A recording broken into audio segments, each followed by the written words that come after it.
Have you ever caught yourself staring out the window thinking, is this how it's supposed to feel at this age? You've done everything right, built a life, worked hard, maybe raised a family, but now in the quiet moments, something tugs at you. A small voice asking, did I miss something? It's not regret exactly, more like a sense that there's a deeper way to live, a way that nobody really told you about. Most men your age have been taught to keep moving, stay busy, push through, show strength, hide softness. It worked for a while, but now as the years slow down, that old way doesn't feel right anymore. And you're not alone.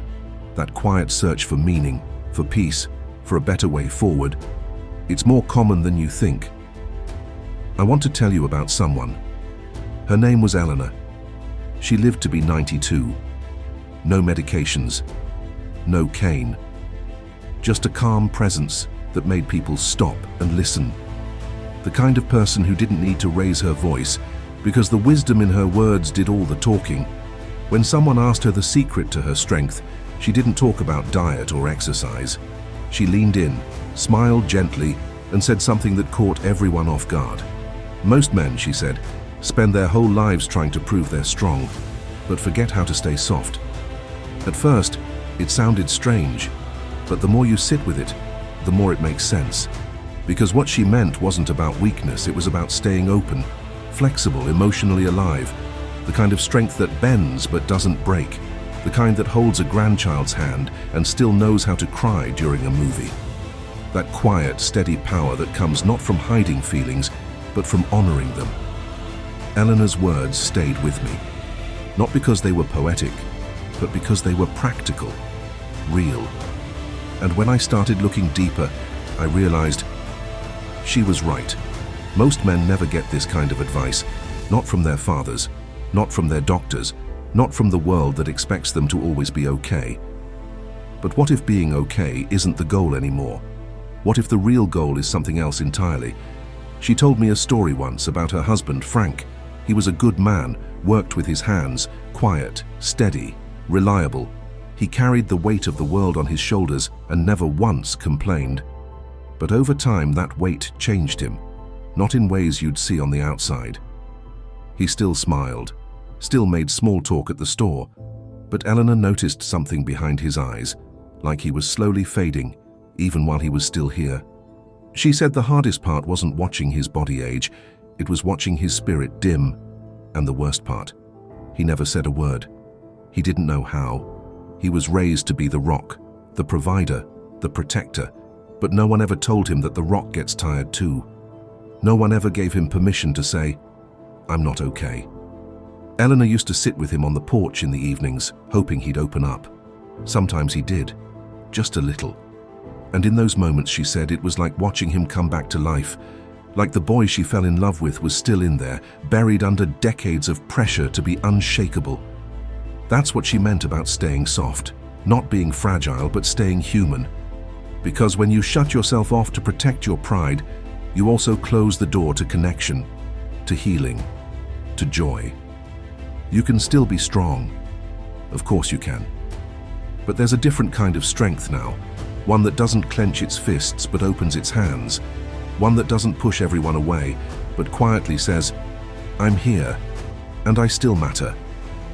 Eleanor believed that if more men understood this, they wouldn't just live longer, they'd live better.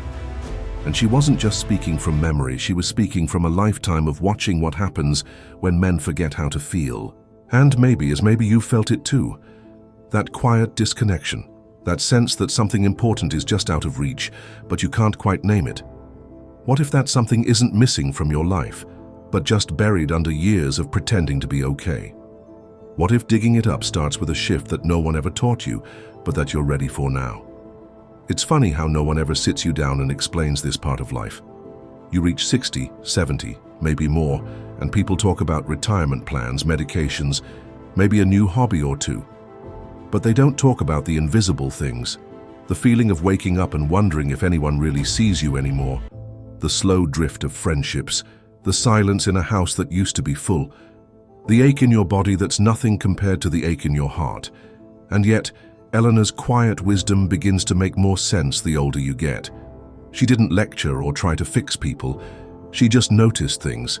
And what she noticed most was how men would try to fight aging like it was a war, as if every wrinkle, every slower step was something to defeat. But she'd always say, "You can't fight time, but you can walk with it and it'll be much kinder to you." She believed aging wasn't about doing more, but about being more present, more gentle with yourself, more open to things you once dismissed. She'd watch the sunrise with her coffee and say, "Frank used to sleep through this. He thought mornings were just for rushing. Now I know. They're a gift." That's the part most men miss. In chasing what's next, they forget what's now. They forget to let themselves enjoy the quiet moments, the small comforts, the softness of just being alive. And in doing that, they miss the very thing they were working for all along: peace. Think about that. After all the years of pushing, striving, proving, what if the thing you need most now isn't more effort, but more ease? Not more doing, but more being.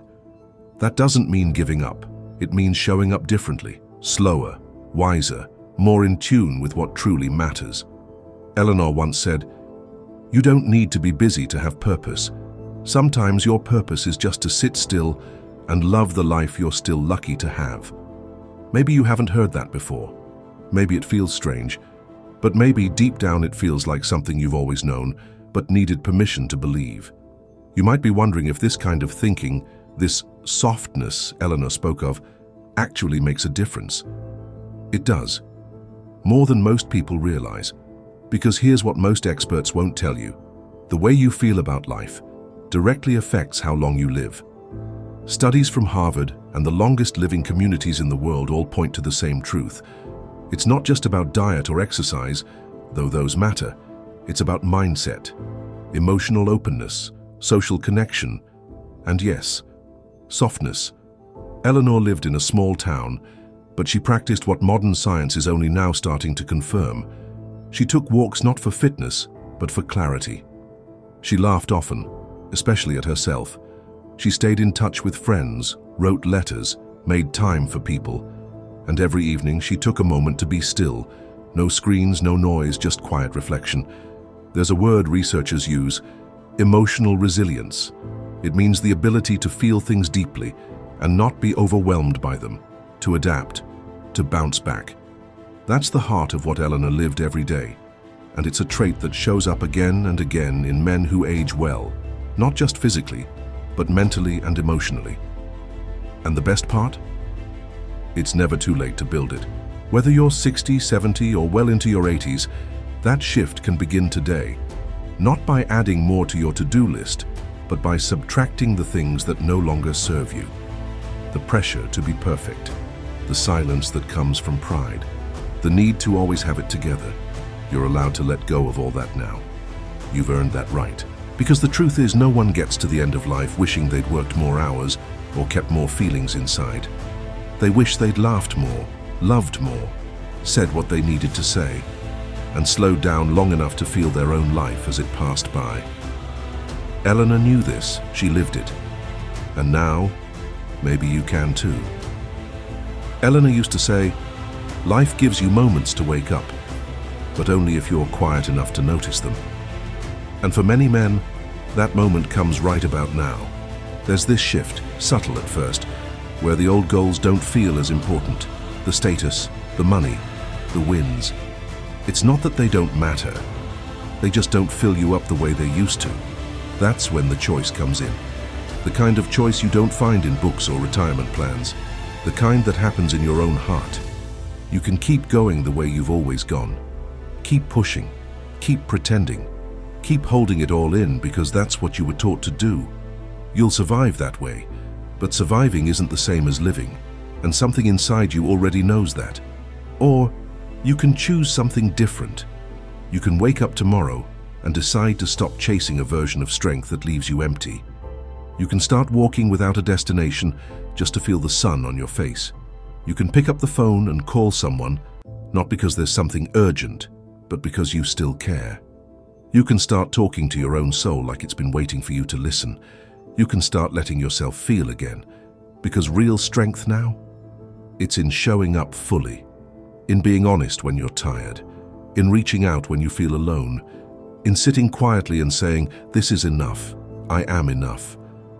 That kind of strength doesn't need applause. It doesn't wear a badge, but it lasts. And more importantly, it frees you. So you have a choice. Keep trying to be the man the world told you to be, or become the man your heart's been asking you to be all along. And the beautiful thing? It's never too late to make that choice. So here you are, still breathing, still capable, still with time left on the clock, maybe more than you think. And what you choose to do with that time, that's where your real legacy begins. Not in what you leave behind, but in how you live right now. You don't need to chase youth. You don't need to pretend you've got it all figured out. What you can do, what you deserve to do, is step into this season of life with your eyes open, your heart soft, and your soul finally free to speak. Because the truth is, the best years aren't always the youngest. Sometimes they're the quiet ones that come after the storm. The ones where you finally stop trying to impress anyone and start listening to yourself. Where joy isn't loud but steady. Where wisdom becomes your daily bread and peace your closest companion. Eleanor used to sit on that same porch in the same wooden chair every evening until the sun went down. And if you asked her how she stayed so content, she'd say, "Because I've finally learned to be here. Not back there, not up ahead, just here." That's the advice most men never get. Not because it's complicated, but because it's quiet, gentle, easy to overlook in a noisy world. But now that you've heard it, you can't unhear it. You can't unfeel it. So take a deep breath. You've carried so much for so long. Maybe it's time to set some of it down. Maybe it's time to walk a little slower and feel a little deeper. And if any part of this spoke to you, even a whisper, don't keep it to yourself. Leave a comment. Share your story. Because someone else out there is waiting to hear that they're not alone. That it's okay to soften.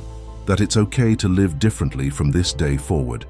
And if you're ready to keep going on this journey, my next video will show you another powerful lesson that most people overlook. But it could change the way you age, the way you love, and the way you wake up each morning.